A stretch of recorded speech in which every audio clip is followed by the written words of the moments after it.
ہر وقت پروگرام کرتے رہتے ہیں، کیا دینی مذہبی جماعتیں، دینی سیاسی جماعتیں، ان کے ساتھ جو لوگ وابستہ ہیں،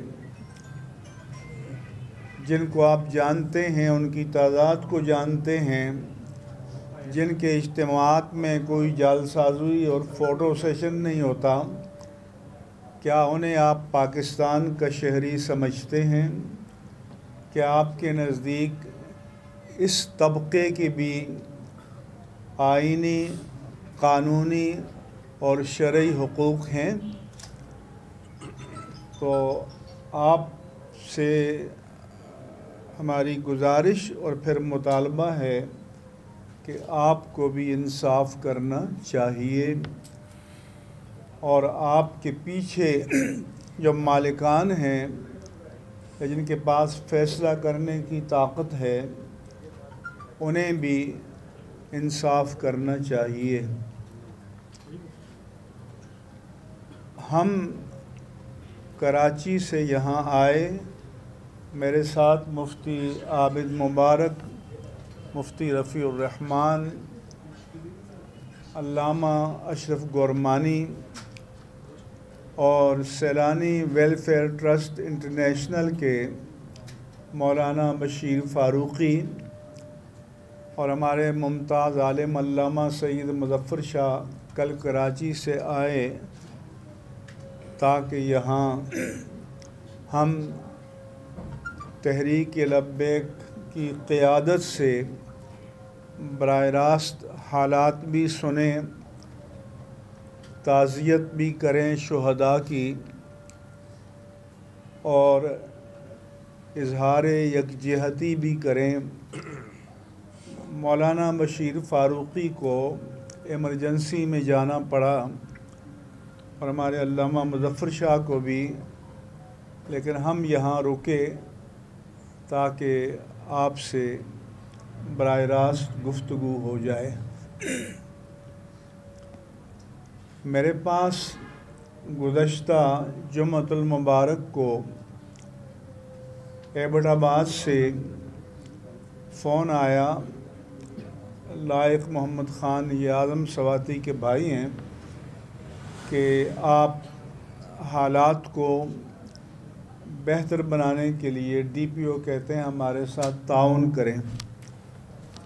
میں نے کہا کہ میں جب تک دوسرے فریق سے حالات نہ جان لوں تو اس وقت تک میں کردار ادا نہیں کر سکتا۔ چنانچہ میں نے ہری پور میں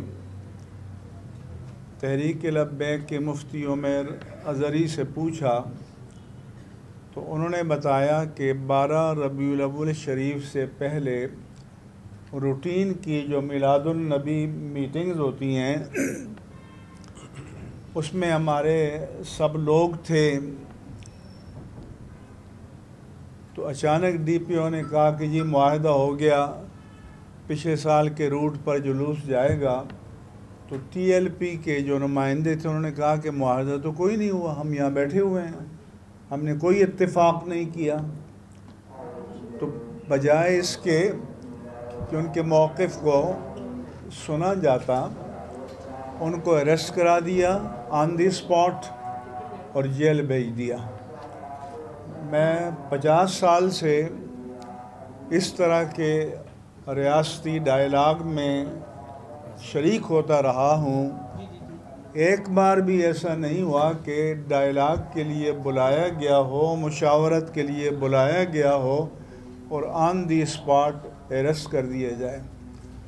تو پہلی اشتعال انگیز کارروائی ڈی پی او نے یہ کی۔ پھر مجھے کہا کہ ڈی سی ایبٹ آباد آپ سے بات کریں گے۔ ڈی سی ایبٹ آباد نے مجھے فون کیا کہ آپ مدد کریں۔ میں نے کہا مدد کرنے کا یہ ہوتا ہے کہ دوسرے فریق کو اسپیس دی جاتی ہے۔ تو میں نے ڈی سی سے کہا کہ آپ ان کو اسپیس دیں،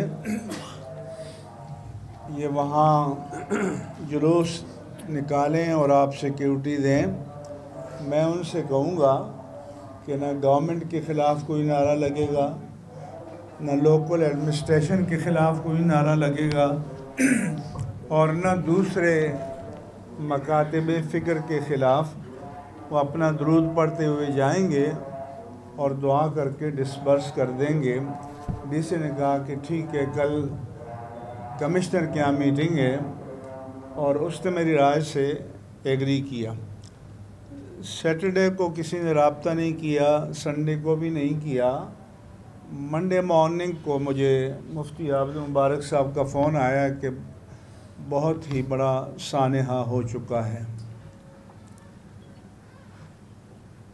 تو جب ہم آئے تو ہمیں پتہ چلا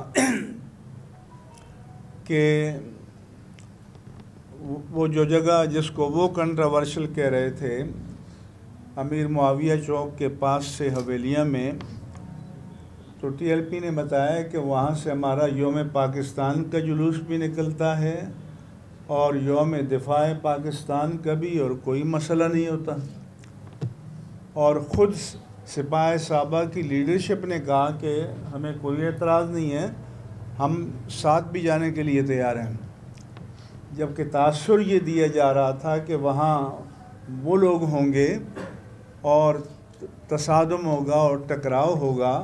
یہ جھوٹ ہے، کیونکہ معاویہ اعظم نے خود آفیشلی اسٹیٹمنٹ دیا ہے کہ میں ٹی ایل پی کے ہاں جاؤں گا بھی، تعزیت بھی کروں گا، بتاؤں گا بھی کہ ہمیں کوئی اعتراض نہ تھا، نہ ہے، نہ ہوگا۔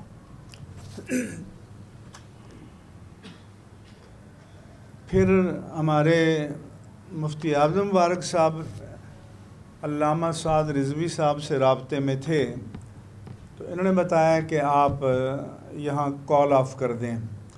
آپ حضرات سے جو ادھر گئے ہیں، ہری پور سرائے صالح سے آگے جاتے ہیں تو حویلیہ شہر دائیں طرف اوپر ہے، اور نیچے پل ہے، وہ شاید دریا دوڑ کہتے ہیں اس کو، کراس کرتے ہیں تو ایبٹ آباد جاتے ہیں۔ تو انہوں نے ایبٹ آباد حویلیہ کے درمیان جو پل تھا، یعنی اس علاقے کی طرف گئے بھی نہیں ہیں، حویلیہ شہر کے اندر گئے بھی نہیں ہیں۔ اس مقام سے تقریباً 3 کلومیٹر دور اپنے جلوس کو ختم کر دیا اور واپسی کا سفر شروع کر دیا۔ جب واپسی کا سفر شروع ہوا تو یہ بتاتے ہیں کہ اچانک فائرنگ شروع کر دی گئی، بلائنڈ فائرنگ، گرینیڈ پھینکے گئے، سول ڈریس میں بھی لوگ تھے، اور اس میں 4 افراد شہید ہو گئے، 1.5 درجن تو شدید زخمی ہیں، باقی زخمی اور بھی ہیں۔ تو ہم یہ سمجھتے ہیں کہ یہ تو دانستہ ایک قتل عام کی مجرمانہ کارروائی تھی، کیونکہ جب جلوس کال آف ہو گیا، واپسی کا سفر شروع ہو گیا، تب تک کوئی تصادم، ٹکراؤ، کوئی ایسی بات نہیں ہوئی، اور واپس جاتے ہوئے لوگوں پر فائر کھول دینا، جن کو یہ حضرات خود عینی شاہد ہیں۔ پھر ان کے پاس کلپس ہیں۔ آپ میں سے جو انویسٹیگیٹو جرنلزم میں دلچسپی رکھتے ہیں، ڈیٹیکٹیو جرنلزم میں دلچسپی رکھتے ہیں، وہ آئیں، ان کلپس کو آپ دیکھیں، سنیں، جس سے پتہ چلتا ہے کہ ریاست کے نظم میں کوئی نہ کوئی ایسا طبقہ موجود ہے جو ملک میں فساد برپا کرنا چاہتا ہے۔ اب وہ کس ادارے کے ہیں، کون لوگ ہیں، اور کون ہیں کہ جن پیچھے لائن اپ ہے پولیس اور سول ڈریس میں ان کو باقاعدہ فائرنگ کی فری اجازت دی جاتی ہے، کوئی چیک نہیں ہے۔ چنانچہ اللہ تعالیٰ نے کرم کیا کہ یہ شاید قیادت نشانے پر تھی، جو ان کو ہٹ کرنا چاہ رہے تھے تاکہ پورے ملک میں ایک ریئیکشن ہو اور پورے ملک میں انتشار برپا ہو جائے۔ یہ ایک انٹینشنل ارادی کارروائی تھی، اس کے شواہد ان کے پاس موجود ہیں۔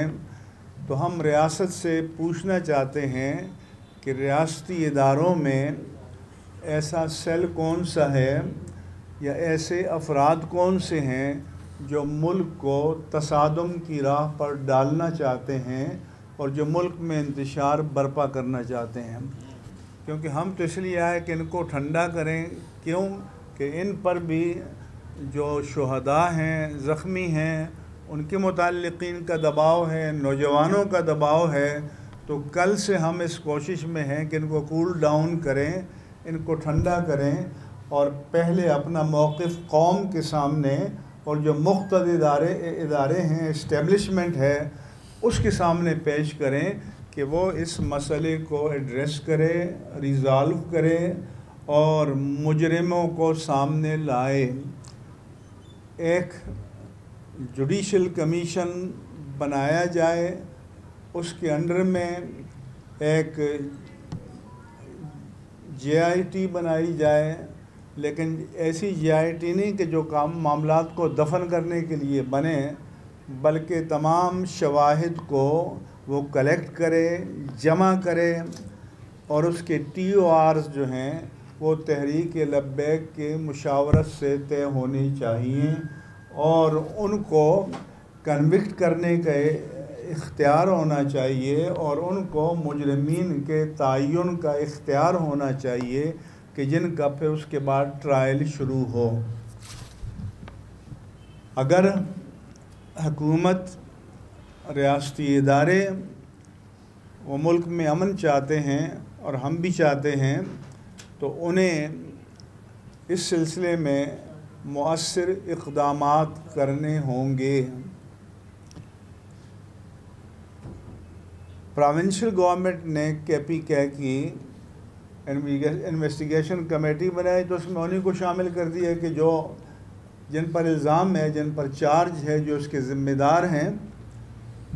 تو جو انویسٹیگیشن کمیٹی ہو اس میں سول سوسائٹی کو اور تحریک لبیک کے نمائندوں کو شامل کیا جائے تاکہ سب چیزیں آئینے کی طرح ٹرانسپیرنٹلی سامنے آئیں اور پتہ چلے کہ بھائی اس کا ذمہ دار کون ہے. اس لیے میرا جناب عمران خان سے مطالبہ ہے، کیونکہ KPK کی گورنمنٹ گزشتہ 9 سال سے ان کی ہے، ان کی مرضی کے بغیر پتہ بھی نہیں ہلتا وہاں. تو میں ان سے بھی کہتا ہوں کہ اپنی پروونشل گورنمنٹ کو آرڈر کریں کہ وہ اس سلسلے میں جو بھی انویسٹیگیشن کمیشن بنائیں اس میں متاثرہ فریق جو TLP ہے اس کے نامزد نمائندوں کو شامل کیا جائے تاکہ یہ بھی ان کے پاس جو ایویڈنس ہے، پروف ہے، یہ بھی پیش کریں گے. گورنمنٹ کے جو اگر دعویٰ اس کے برعکس ہے تو وہ بھی اپنی چیزیں سامنے لے آئیں اور دودھ کا دودھ اور پانی کا پانی ہو جائے گا. لیکن اس کمیٹی میں DPO ایبٹ آباد یا DIG ایبٹ آباد کا ہونا یا DC کا ہونا ظاہر ہے کہ یہ تو ایسا ہی ہے کہ بلی کو دودھ کی رکھوالی پر لگا دیا جائے. اس وقت وہ پارٹی ہیں، district administration it self a party, لہذا ان کا انویسٹیگیشن میں شامل کرنا یہ انصاف کے صریح قتل کے مترادف ہے. اس سے ہٹ کر انویسٹیگیشن کا کمیشن بنانا چاہیے. اور ہمارا مطالبہ ہے کہ جتنے اریسٹ ہیں ان کو فوری رہا کیا جائے، ان کے خلاف جو جھوٹے مقدمات قائم کیے گئے ہیں ان کو واپس لیا جائے اور جن پر محض FIR ہے اس کو وِدڈرا کیا جائے اور اعتماد کی بحالی کے لیے یہ اقدامات ضروری ہیں تاکہ ایک ٹینس فری ماحول میں اس معاملے کو مستقل طور پر حل کیا جائے، ریزالو کیا جائے. یہ پولیٹیکل ریلی بھی نہیں تھی، یہ دینی اور مذہبی ایونٹ تھا جس میں تمام مسلمان شریک ہوتے ہیں. اس میں کوئی پارٹی بازی کا مسئلہ نہیں ہے، تو اس کو ہٹ کرنا یہ ایک دانستہ کارروائی ہے، انٹینشنل ہے، اور اس کے پیچھے کوئی نہ کوئی عزائم موجود ہیں کہ جن کو تحقیق کر کے سامنے لانا از حد ضروری ہے۔ تو اس میں چیف سیکرٹری کے پی کے اور ہوم سیکرٹری کے پی کے وہ ٹی ایل پی کی لیڈرشپ کو اعتماد میں لیں، اور میں حساس اداروں سے بھی کہتا ہوں کہ بہت سے شبہات ہیں اور ان پر بھی لازم ہے کہ ان شبہات کا ازالہ کریں اور تمام چیزوں کو سامنے لائیں، اور یہ نہیں ہے کہ بھی کسی لو لیول کے افسر کو بھیج دیا، بلکہ جو ڈی جی صاحب، D G I S I اور ڈی جی سی ہیں، وہ ان بلائیں اور ان کے ساتھ باقاعدہ میٹنگ کریں اور یہ تمام شواہد پیش کریں گے، اس مسئلے کو مکمل طور پر ریزالو کیا جائے، حل کیا جائے۔ یہ اہل سنت کے ساتھ زیادتی ہے۔ آپ کو پتہ ہے کہ جب محرم کے جلوس ہوتے ہیں تو پوری ریاست کی نبض جو ہے وہ ساکت ہو جاتی ہے، اور پورے 10 دن پوری ہماری پولیس کی فورس، رینجرز کی فورس اور ریگولر آرمی، وہ سب اس میں انوالو ہوتے ہیں۔ تو یہ بھی اسی طرح کا ایک دینی ہمارا ایونٹ ہے اہل سنت و جماعت کا، اور اس کو بھی اسی طرح لا اینڈ آرڈر کے حساب سے اہمیت دی جانی چاہیے۔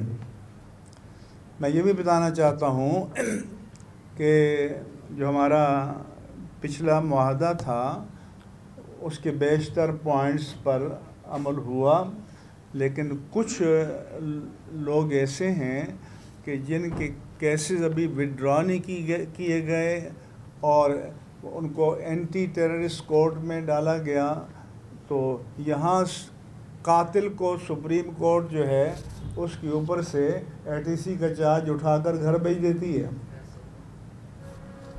اور جو دینی جماعتوں کے لوگ ہیں تو کیا اس ملک میں ان کو جینے کا حق نہیں ہے؟ کیا وہ اس ملک کے شہری نہیں ہیں؟ تو لوگوں کو اشتعال نہ دلایا جائے، رد عمل پر مجبور نہ کیا جائے۔ ہم اس ملک میں امن چاہتے ہیں، سلامتی چاہتے ہیں۔ پہلے ہی یہ ملک پولیٹیکلی اور اکنامکلی کافی حد تک ڈی اسٹیبلائز ہے، عدم استحکام کا شکار ہے، اور اس میں اگر یہ مذہبی عنصر شامل کیا گیا تو یہ تباہی اور بربادی کا ہوگا، اور شاید یہ دانستہ کیا گیا ہے کہ تمام چیزوں کا رخ جو ہے وہ مذہب کی طرف موڑ کر اس کو فرقہ واریت کا نام دیا جائے۔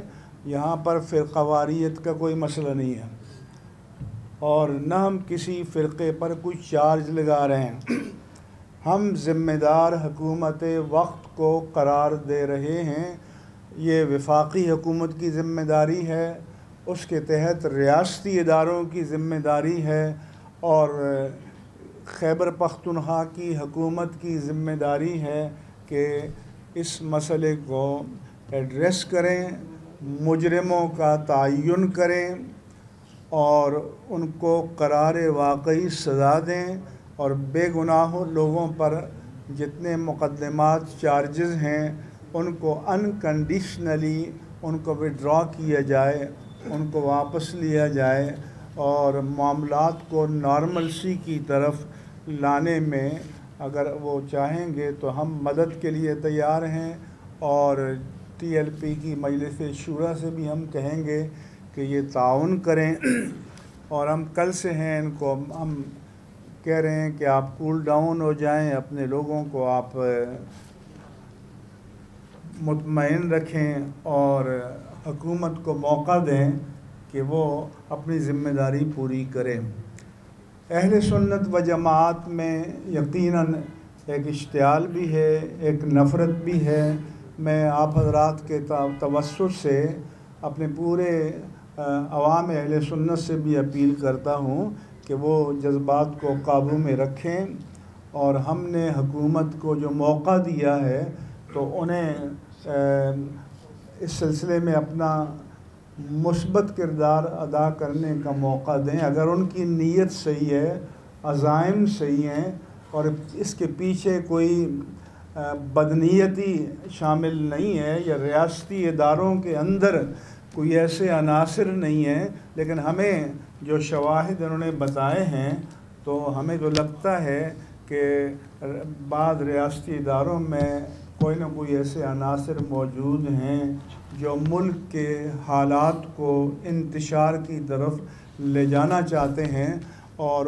ان کو ناکام بنانا پوری قوم کی، میڈیا کی، ہم سب کی ذمہ داری ہے۔ اور نفرت کیوں پیدا ہوتی ہے؟ مثلاً ذرا سی بات ہو جائے تو آپ لوگ گھنٹوں رہیں گے، لیکن دینی جماعتیں، دینی تنظیمیں، دینی سیاسی تنظیمیں، نہ ان کی آواز آپ عوام تک پہنچنے دیتے ہیں، نہ ان کے موقف کو آپ عوام تک پہنچنے دیتے ہیں۔ تو اب آپ بتائیں، لوگ مجھ سے پوچھتے ہیں، میں نے گورنمنٹ کے لوگوں سے بھی کہا کہ آپ لوگ پھر کہتے ہیں جی عوام کے حقوق مارے جا رہے ہیں، راستے بند کر دیے گئے ہیں، دھرنے دیے گئے ہیں، فلاں دیے گئے ہیں، تو لوگ اس طرف کیوں جاتے ہیں؟ اگر دلیل سے، استدلال سے، پرامن طریقے سے اپنا موقف پیش کیا جائے تو اس ریاست میں کوئی سننے کے لیے تیار نہیں ہے۔ لہذا لوگوں کے پاس ایک ہی آپشن رہ جاتا ہے کہ وہ جائیں چوک میں، نظام کو بلاک کریں، اور پھر آپ آئیں گے مکالمہ کرنے کے لیے، پھر آپ تھریٹ کریں گے طاقت استعمال کرنے کے لیے۔ تو میرا خیال ہے کہ یہ اسلحہ جو اس غریب قوم کے ٹیکسز سے بنایا جاتا ہے وہ ان عوام پر چلانے کے لیے نہیں ہے، وہ ملک کے غداروں پر چلانے کے لیے ہے، دہشت گردوں پر چلانے کے لیے ہے، ملک کے دشمنوں پر چلانے کے لیے ہے۔ یہ عوام کے ٹیکسز سے بنایا ہوا اسلحہ یا خریدا ہوا اسلحہ اس لیے نہیں ہے کہ بے قصور لوگوں کی جانیں لی جائیں اور ٹارگٹ کر کے فائر کیا جائے۔ آپ حضرات تمام تصویریں دیکھ سکتے ہیں، اور یہ علامہ حافظ سعد رضوی موجود ہیں، آپ میں سے جن میں سے ڈیٹیل جاننا ہو ان کے ساتھ باقاعدہ آپ نشست کریں اور تمام معاملات پر بات کریں۔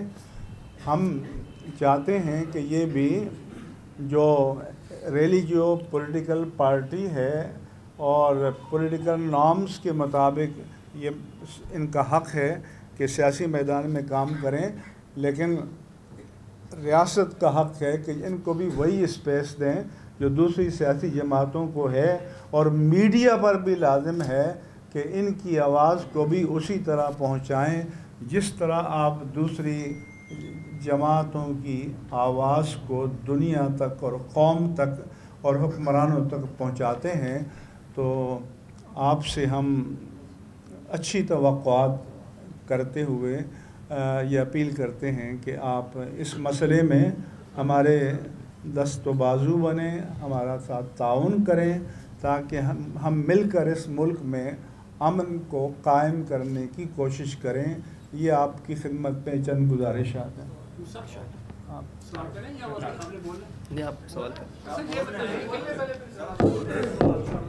آپ یہ بتائیں کہ آپ کا تعلق بھی محفوظ علاقے سے ہی ہے؟ یہ ماضی میں اس علاقے سے تعلق رہا ہے آپ کا، میرا خیال ہے۔ ہاں، ماضی میں آپ کا مانسہرہ سے تعلق ہے؟ آپ کا ادھر سے تعلق ہے؟ آپ کا تعلق مانسہرہ سے ہے؟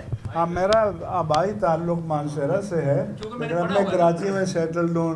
سر آپ کا علاقے سے رابطہ تو رہتا ہے، یہ بتائیں کہ وہاں مختلف مسائل کی کمپوزیشن یا تناسب کیا ہے، اور یہ خلا میں واقعہ تو نہیں ہو گیا؟ ایک دن پہلے بھی انہوں نے پرامن نکالا ہے اور تیسرے دن پھر واقعہ ہو گیا، اور کون سے ریاستی عناصر ہیں جو ان حافظ صاحب سے ناخوش ہیں اور ان کی کوئی ماضی کی گستاخی کی کوئی سزا تو نہیں دی گئی؟ آپ کے سوال کا جواب دے دوں۔ میری ایک ذمہ دار اتھارٹی سے بات ہو رہی تھی. میں نے کہا کہ میں نے اہل تشیع کے دوستوں سے پوچھا کہ آپ کا تناسب کیا؟ انہوں نے کہا 40%. میں نے اہل حدیثوں سے پوچھا، انہوں نے کہا 40%. یہ 80 ہو گئے. ہمارے لوگ کہتے ہیں 80%، 160 ہو گئے. دیوبندی مکتب فکر والے کہیں گے کہ اگر تھوڑی سی ہم رعایت بھی کریں تو 70 تو ہم ہیں.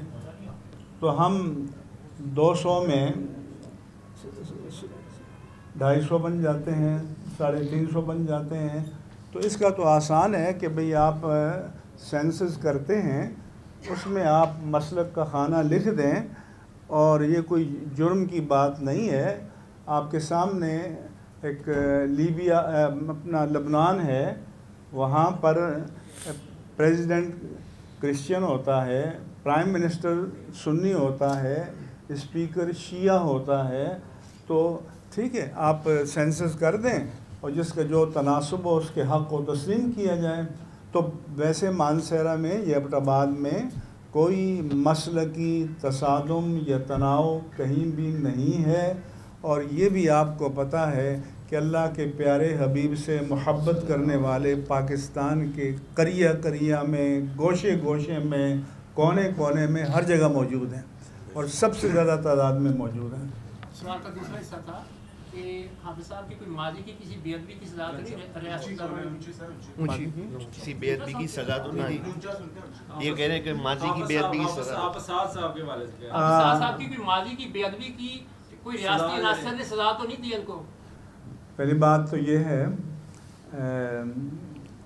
ماضی کے معاملات سیٹل ہو گئے تھے ٹوٹلی، اور پچھلی مرتبہ جو معاہدہ ہوا تھا تو اس میں چونکہ میں میڈیٹر تھا تو ہم نے ایک گڈ فیتھ میں معاہدہ کیا. اور یہ ہمارا مقصد نہیں ہوتا کہ ہم عداوتیں پالتے رہیں مختلف. ہم تو چاہتے ہیں کہ نفرتیں حکومت اور عوام میں بھی کم ہوں اور عوام کے طبقات میں بھی کم ہوں. لیکن یہ جو غلط فہمیاں یہ بیوروکریسی اور ریاستی اداروں میں بعض لوگ شاید موجود ہیں کہ جو ان کا خاتمہ نہیں چاہتے، کیونکہ سب کے فائدے میں یہ ہے کہ پرامن حالات ہوں، انتخابات ہوں تو پرامن ہوں، ہر شہری کو آزادانہ ووٹ دینے کا حق دیا جائے اور قوم جو فیصلہ کرے اس کو تسلیم کیا جائے. اور لاسٹ پریس کانفرنس میں حافظ صاحب نے اسٹیبلشمنٹ کو برا بلا کہا تھا. آپ کہہ رہے ہیں ان کے ساتھ بیٹھ کے مذاکرات کریں، تو کس طرح یہ مذاکرات ہوئی؟ یہ سوال تو آپ کا بہت اچھا ہے، لیکن کیا ہم جو بائیڈن سے جا کے مذاکرات کریں گے؟ نہیں، حافظ صاحب تو کہہ رہے ہیں 1000 بار لعنت بھیجی. نہیں، تو اس لیے ہم کہتے ہیں کہ ریاست جو بھی ہے وہ ذمہ دار ہے، وہ مسئول ہے، وہ جواب دہ ہے. اس پر اعتراض بھی کیا جائے گا، اس پر ایڈریس بھی کیا جائے گا، اپنے حقوق کا مطالبہ بھی کیا جائے گا، اور اگر وہ نیک نیتی سے مکالمہ کرے تو وہ بھی کیا جائے گا. اس لیے نہیں ہے کہ ہم اپنے ملک کے، وہ کچھ سیاستدان تو کہتے ہیں جی ہم یونیا میں لے جائیں گے، ہم انسانی حقوق کے کمیشن میں لے جائیں گے. تو ہم نے تو یہ نہیں کہا نا. تو آپ کو ہمیں داد دینی چاہیے کہ مظالم سہنے کے باوجود اور شہداء کی لاشیں اٹھانے کے باوجود ہم یہ نہیں کہتے کہ ہم اپنے قومی ایشو کو انٹرنیشنل فورم پر لے جائیں گے. یہ آپ کے پاپولر سیاستدان کہتے ہیں.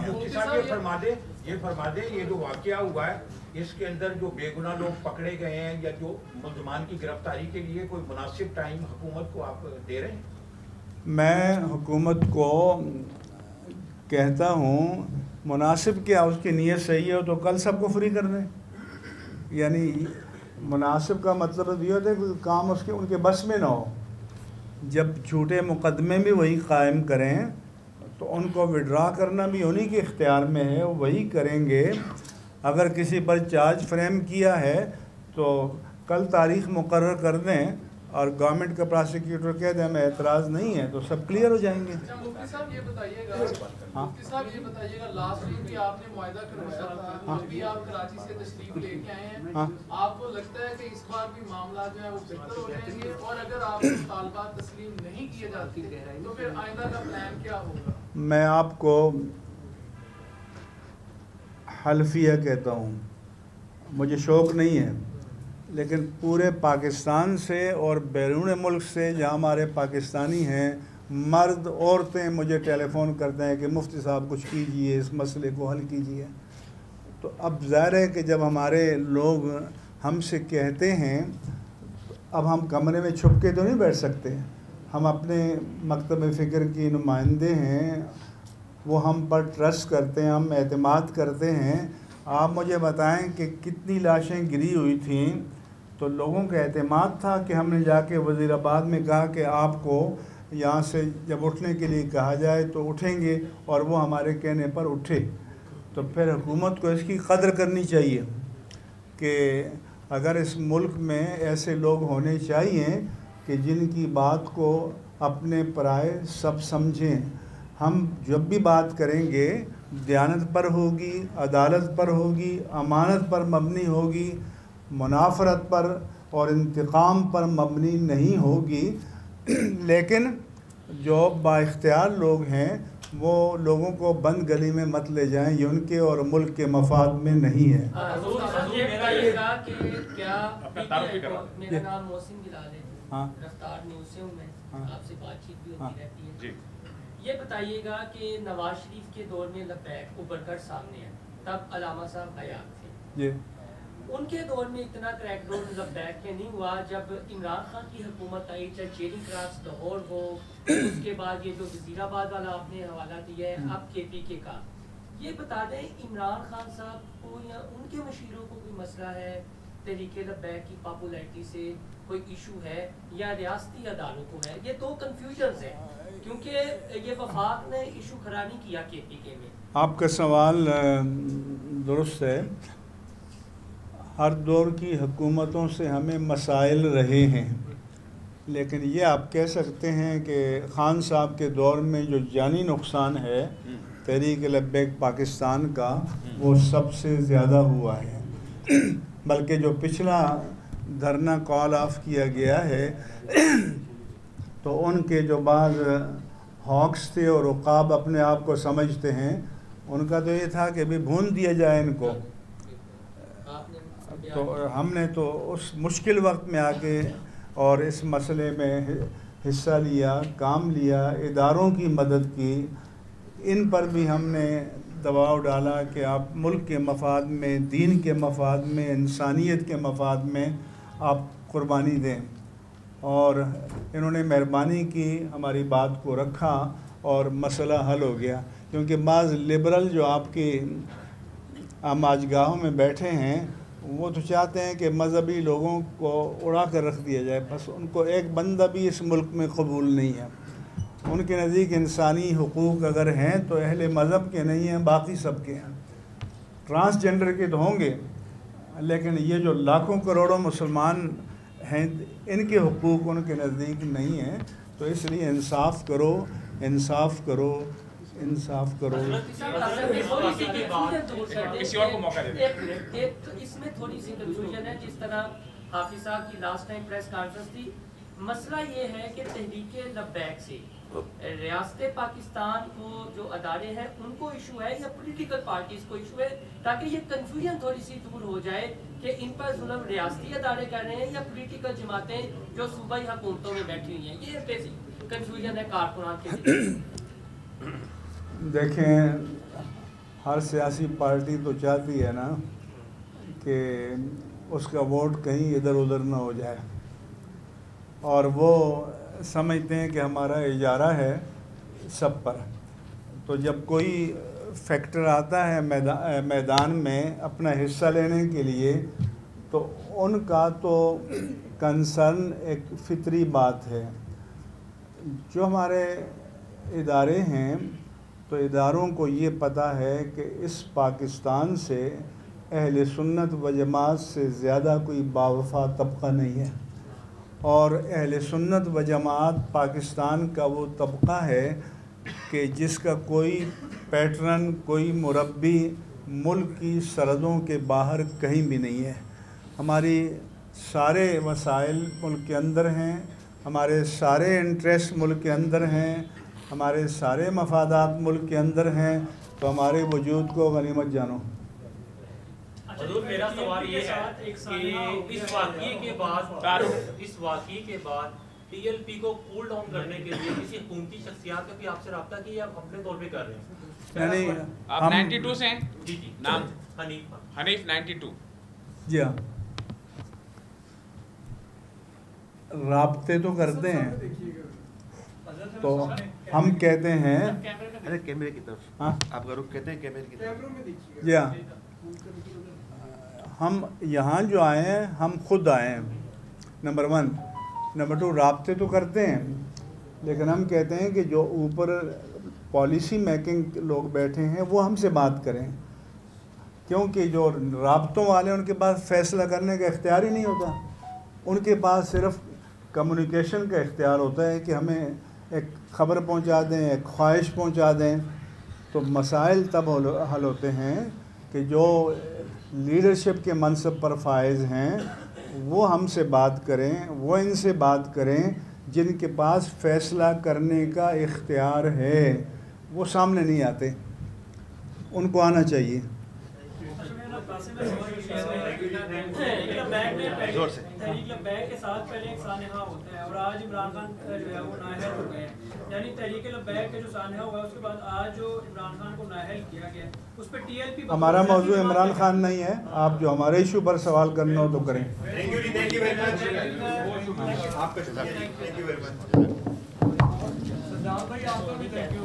شکریہ آپ کا۔